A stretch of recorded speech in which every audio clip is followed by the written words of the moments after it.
आमदार सुहासना कांदे यांना महाराष्ट्र शासनाच्या विमुक्त जाती व भटक्या जमाती समितीच्या अध्यक्षपदी नियुक्ती झाल्याबद्दल मराठा विद्याप्रसारक समाज संस्थेच्या वतीने संचालक अमित बोरसे पाटील यांनी सत्कार केला.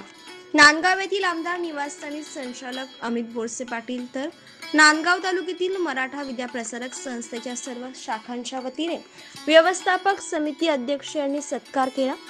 नांदगाव महाविद्यालयाच्या वतीने शिक्षक वर्गाने औद्योगिक प्रशिक्षण संस्थेच्या वतीने शालेय समिती अध्यक्ष सुनील बोरसे यांनी तर आदर्श प्राथमिक शाळेच्या वतीने शालेय समितीचे अध्यक्ष राजाराम गवांदे यांनी आमदार सुहासना कांदे यांचा सत्कार केला. यावेळी आमदार सुहासना कांदे यांनी सर्वांचे आभार मानत मतदारसंघाच्या विकासासाठी मी सदैव कटिबद्ध असल्याचे सांगितले. या प्रसंगी मराठा विद्याप्रसारक समाज संस्थेचे संचालक, ज्येष्ठ सभासद, शिक्षक, मुख्याध्यापक उपस्थित होते.